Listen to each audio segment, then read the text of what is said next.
नमस्कार दोस्तों, मैं अनिल विश्वकर्मा कॉन्सेप्ट टिकट पर आपका स्वागत करता हूं। आज हम डिस्कस करने वाले हैं संयुक्त राष्ट्र यूनाइटेड नेशंस की एक रिपोर्ट के बारे में जो कि जलवायु परिवर्तन क्लाइमेट चेंज के ऊपर है और उस रिपोर्ट ने बहुत ज़्यादा ही चेतावनी दे दी है दुनिया भर को और कहा है कि जो मानव के गलत तरीकों से जो जलवायु क्लाइमेट चेंज हो रहा है उससे इन फ्यूचर बहुत ज़्यादा टेम्परेचर राइज होने वाला है। तो इस रिपोर्ट के बारे में हम यहाँ पर डिटेल में डिस्कस करने वाले हैं। So let's begin.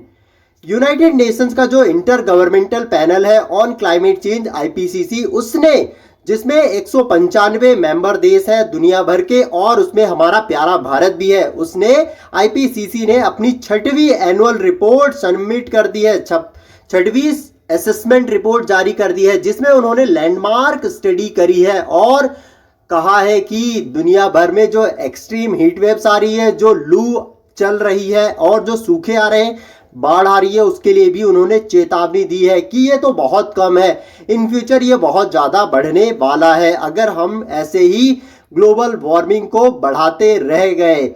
और एक प्रमुख रीज़न ये भी है कि इससे टेम्परेचर जो लिमिट थी दशकों की, जैसे 10 साल की रहती है, वो भी इसमें टूट रही है। और रिपोर्ट में कहा गया है कि जो अर्थ की सरफेस है, अर्थ सरफेस का जो एवरेज टेम्परेचर है वो 2030 के आसपास जो अभी का है उससे लगभग 1.5 से 1.6 डिग्री सेल्सियस बढ़ना था, लेकिन वो बहुत ज़्यादा ही पहले बढ़ जाएगा क्योंकि ग्रीन हाउस गैस इमिशन इतना ज़्यादा होता जा रहा है। और यूनाइटेड नेशंस के जो सेक्रेटरी जनरल है एंटोनियो गुटेरियस ने कहा है कि आईपीसीसी के जो असेसमेंट के जो क्लाइमेट साइंस की अब तक की ये डिटेल्ड रिव्यू है, बहुत ही डिटेल्ड में उन्होंने डिस्कशन किया है। इसमें उन्होंने बहुत ही बारीकी से दुनिया भर में जो भी उनके साइंटिस्ट हैं उन्होंने उनको ये रिपोर्ट सबमिट करी, उसके बाद इन्होंने आईपीसीसी की रिपोर्ट पब्लिश करी है। तो बहुत डिटेल्ड डिस्कशन इन्होंने इसमें करके बताया है और कहा है कि इससे जो मानव है, मानवता के लिए एक लाल खतरा है, लाल कोड उन्होंने कह दिया है कि अब हमें संभलने का समय आ गया है और खतरे के लिए भी एक बहुत खतरनाक घंटी बज रही है इस समय क्लाइमेट चेंज की, ग्लोबल वार्मिंग की। और एक बयान में गुटेरियस ने कहा कि ये रिपोर्ट जो है वो कोल हम निकालते हैं और फॉसिल फ्यूल्स जिसका हम यूज़ बहुत ज़्यादा कर रहे हैं, जो हमारे ईंधन है, जो कि एक बार जैसे पेट्रोल है वो कितना ज़्यादा हमारी ग्रीन हाउस गैस को इफेक्ट करता है, कोयला जब जलता है तो कितना ज़्यादा प्रभावित करता है। तो इन सब का हम यूज़ कितना ज़्यादा कर रहे हैं, तो वो भी हमारे लिए एक मौत की घंटी के जैसा बज रहा है और इससे पहले वह प्लेनेट को डिस्ट्रॉय कर दे, उन्होंने कहा कि हमको संभल जाना चाहिए। और उन्होंने कहा कि कंट्रीज को सभी नए फॉसिल फ्यूल्स की खोज नहीं करनी चाहिए, खोज को समाप्त कर देना चाहिए और जो फॉसिल फ्यूल्स हैं वो हमें उन पर शिफ्ट होना चाहिए जो कि ज़्यादा प्रदूषण नहीं फैलाते, जिससे ग्रीन हाउस गैस इफेक्ट नहीं होती है। जैसे रिन्यूएबल एनर्जी सोर्सेज पर हमको निर्भर होना चाहिए, इन फ्यूचर शिफ्ट होना चाहिए। जैसे कि हम आज नॉन रिन्यूएबल एनर्जी सोर्सेज पर डिपेंड करते हैं जिसका जो रिन्यू नहीं हो सकती, तो वो बहुत ज़्यादा प्रदूषण फैलाती है। लेकिन अब हम रिन्यूएबल पर अगर शिफ्ट हो जाएंगे तो इससे ग्लोबल वार्मिंग वो बहुत कम हो जाएगी। और ये जो रिपोर्ट है 2013 के बाद जो आईपीसीसी की सबसे कॉम्प्रिहेंसिव असेसमेंट रिपोर्ट है, बहुत डिटेल्ड रिपोर्ट है और मानव कारण जो ग्लोबल वार्मिंग के लिए है वो अब तक की सबसे मजबूत मामला प्रदान करता है। ग्लोबल वार्मिंग आखिर है क्या?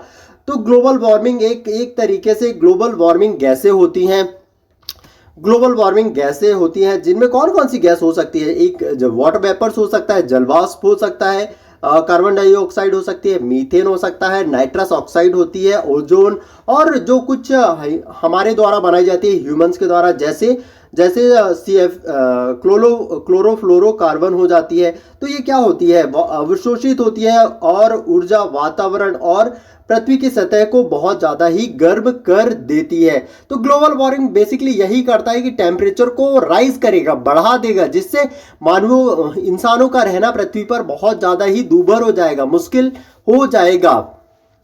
और मानव प्रभाव के लिए जो महासागर है, जो हमारा ओशियन है, समुद्र है, और पृथ्वी को बहुत ज़्यादा गर्म कर देगा। तो महासागरों का पानी तो ऊपर उठ जाएगा वाष्प बनकर वेपर के थ्रू, और पृथ्वी पर अगर गर्म हो जाएगा तो वहाँ का भी पानी यहाँ से गायब हो जाएगा धीरे धीरे।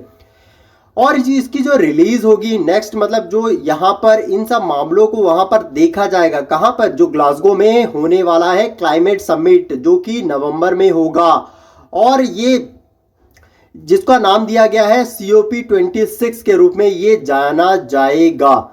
और यूएन चीफ ने कहा कि जो जीवाश्म ईंधन है उसके जलने से और वनों की कटाई से होने वाली जो ग्रीन हाउस गैस इमिशन है, ग्रीन हाउस जो ग्रीन हाउस गैसें जो बढ़ती जा रही हैं, जैसे मैंने अभी आपको बताया कौन कौन सी ग्रीन हाउस गैसें होती हैं, जिससे हमारे ग्रह का जो ये गला घोटा जा रहा है, गला घोटा जा रहा है, मतलब समझ रहे हैं, जो जीवाश्म ईंधन है उनको हम खत्म करते जा रहे हैं, वनों को जलाते जा रहे हैं, उनकी कटाई करते जा रहे हैं। तो हमारे जो नेचर को जो कंजर्व करके रखा था, बचा कर रखा हुआ था, प्रोटेक्ट करके रखा हुआ था, जिससे क्या हो रहा था, टेम्परेचर राइज नहीं हो रहा था, लेकिन अब उनको हम हार्म कर रहे हैं, उनको खत्म ही करते जा रहे हैं। तो जिससे क्या है, टेम्परेचर बहुत ज़्यादा राइज हो जाएगा, जिससे अरबों लोगों को इमीडिएट रिस्क में डाल रहा है।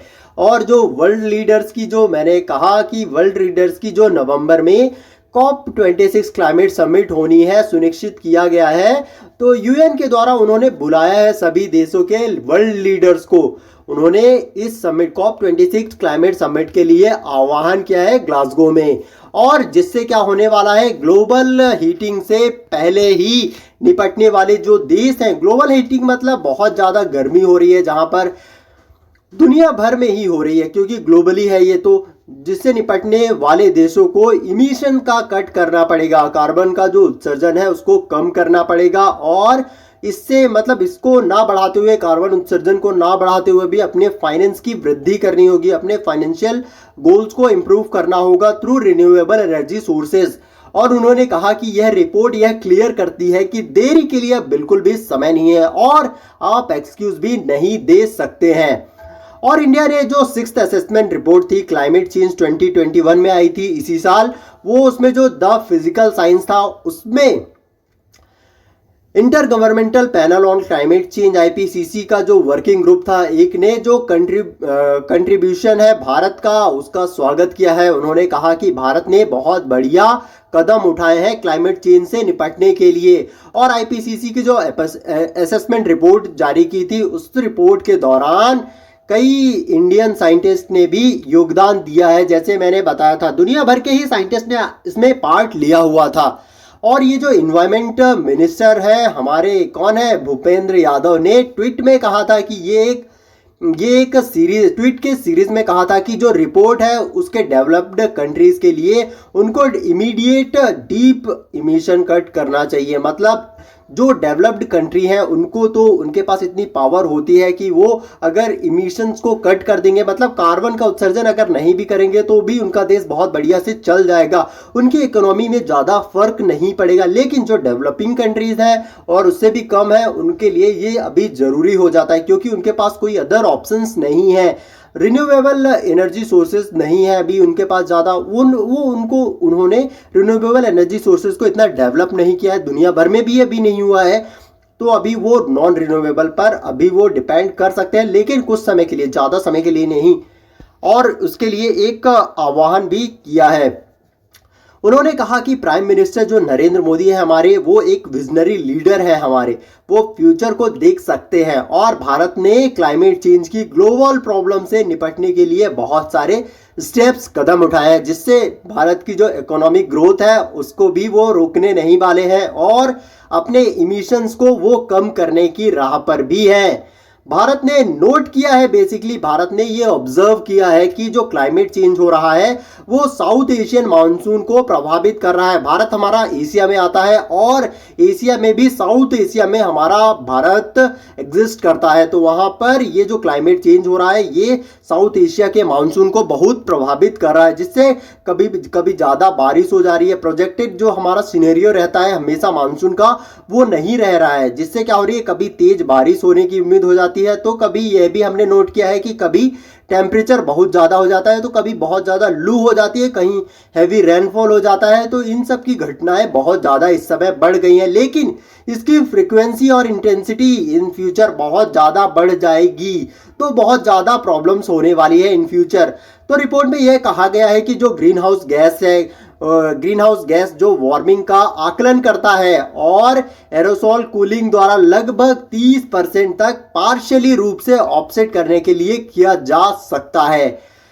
जो इंडियन कम्युलेटिव है और जो पर कैपिटल करंट इमिशन हो रहा है, पर कैपिटल इनकम होती है ना, उसी तरीके से पर कैपिटल जो करंट इमिशन हो रहा है जो कि पर ह्यूमन के द्वारा किया जा रहा है, जो कि ग्लोबल कार्बन बजट, जो ग्लोबली कार्बन बजट एक बताया जाता है यूएन के द्वारा कि आपको इससे ज्यादा कार्बन डाइऑक्साइड नहीं उत्सर्जित करना है, लेकिन इसको भी बहुत सारे देश इसको भी क्रॉस कर जाते हैं। वो मतलब 2-3 देशों का मिलकर अकेले ही कार्बन उत्सर्जित कर सकते हैं। जैसे हम चाइना को देख लेते हैं, यूएसए को देख लेते हैं, ये बहुत डेवलप्ड कंट्रीज हैं, लेकिन ये बहुत ज्यादा कार्बन उत्सर्जन करती है, जिससे ग्लोबल वार्मिंग पर बहुत ज्यादा इफेक्ट पड़ रहा है दुनिया भर में। और जो अपने उचित हिस्से से कभी कम करता है कोई देश, तो कोई बहुत ही कम हो जाता है। और इंडिया ने जो पीएम नरेंद्र मोदी के लीडरशिप में क्लाइमेट चेंज की ग्लोबल कलेक्टिव एक्शन की समस्या से निपटने के लिए कई पहल करी है। हमारे देश ने बहुत सारे इनिशिएटिव लिए हैं इस क्लाइमेट चेंज से बचने के लिए, निपटने के लिए। जैसे हमने सोलर्स का यूज बहुत ज्यादा कर दिया है, इंटरनेशनल सोलर अलायंसेस में हम शामिल हो गए हैं, और collision for disaster resilient infrastructure भी हमने बहुत सारे बनाए गए हैं। डोमेस्टिक रिन्यूएबल एनर्जी टारगेट को हमने 450 गीगावाट तक बढ़ाने का टारगेट रख दिया है। और हम इस समय बहुत ज़्यादा सोलर पर डिपेंड भी कर रहे हैं, क्योंकि जो हमारा इंडियन रेलवेज है, आपको पता होना चाहिए, हम पहले उसको कोल के साथ चलाते थे, जो कि दुनिया भर में सबसे बड़ा रेलवेज में आता है, जिसमें सबसे ज़्यादा मजदूर काम करते हैं, वर्कर्स हैं, अप्रोक्स 1.5 लाख के आसपास। लेकिन अब उसमें भी हम 75% तक हमने इलेक्ट्रिफिकेशन कर लिया है। अब हम कोल का यूज वहां पर नहीं करते हैं, जो कि बहुत बढ़िया है। और हमने कई सारे बहुत बड़े बड़े सोलर पार्क भी लगा दिए हैं, जिससे बहुत ज़्यादा एनर्जी अब हम रिन्यूएबली बनाने वाले हैं, जिससे एनवायरनमेंट इफेक्टेड नहीं होगा। और जो 2030 तक हमारा लक्ष्य है, बेसिकली हमारा टारगेट क्या है, 450 गीगावाट तक की एनर्जी वो रिन्यूएबल सोर्सेज से आनी चाहिए। और एक महत्वाकांक्षी नेशनल हाइड्रोजन मिशन को लागू करना है बेसिकली। और इसके जो इमिशन ग्रोथ से अलग करने के लिए जो कंटिन्यूस एफर्ट डालना है, उसको भी यहाँ पर गवर्नमेंट द्वारा किए जाएंगे, जिससे क्लाइमेट चेंज को एड्रेस किया जा सकेगा। और इंडिया का जो एक्शन है CO2 के रूप में, और वर्ल्ड की कई इंडिपेंडेंट एजेंसीज द्वारा उच्च श्रेणी में इसका निर्धारण भी किया जाएगा, जो कि बहुत बढ़िया स्टेप है, इंडिया द्वारा लिया गया है। अब और भी कंट्रीज को इंडिया से सीखना चाहिए और उनको भी ये स्टेप्स लागू करने चाहिए। और जो डेवलप्ड कंट्री है, उनको जो ग्लोबल कार्बन बजट के लिए जो अपने उचित हिस्से से कहीं अधिक हड़प लिया है, जैसे ग्लोबल कार्बन बजट है, मैंने बताया कि 2-3 कंट्री जितना मिलकर कार्बन उत्सर्जित कर सकती हैं, उतना वो अकेले कर लेते हैं। तो उसको क्या करना है, नेट जीरो तक पहुंचाना है। ये इनफ नहीं है, अब ये नहीं चलने वाला है आगे। और नेट जीरो तक पहुंचाने के लिए जो कम्युलेटिव एमिशन है, उससे उस टेम्परेचर को डिटरमाइन करना पड़ेगा और बहुत कम करना पड़ेगा। IPCC की रिपोर्ट में यह बात सामने आई है कि जो इंडिया की पोजीशन की पुष्टि करता है जो क्लाइमेट चेंज में, वो हिस्टोरिकल कम्युलेटिव इमिशन उस क्लाइमेट क्राइसिस का सोर्स है, जिसका आज वर्ल्ड फेस कर रहा है। रिपोर्ट में कहा गया है कि जो कार्बन डाइऑक्साइड है, सभी ग्रीन हाउस गैसें एमिशन सिनारियो के एक ग्लोबल वार्मिंग का प्रमुख कारण होगा और रहने वाला है। इससे दुनिया का क्लाइमेट बहुत ज़्यादा चेंज होने वाला है। आप भी महसूस करते होंगे कि आजकल मानसून जो है वो कभी भी आ जाता है, कभी भी बारिश हो जाती है, कभी भी गर्मी हो जाती है और कभी भी ज़्यादा ठंड हो जाती है। तो ये ग्लोबल वार्मिंग के कारण हो रहा है। अगर हम इसको नहीं सुधारेंगे तो ये इन फ्यूचर बहुत ज़्यादा बढ़ने वाला है। तो ये था आज का लेक्चर। अगर आपको पसंद आया तो आप इसको लाइक करें, शेयर करें, सब्सक्राइब करें एंड रेगुलर अपडेट के लिए बेल आइकन प्रेस करना ना भूलें। एंड अगर आपको इस लेक्चर का पीडीएफ चाहिए तो आप मुझे टेलीग्राम पर फॉलो कर सकते हैं। रेगुलर अपडेट के लिए इंस्टाग्राम एंड फेसबुक पर भी आप मुझे फॉलो कर सकते हैं। Thanks for watching concept ticket. आपका दिन शुभ हो।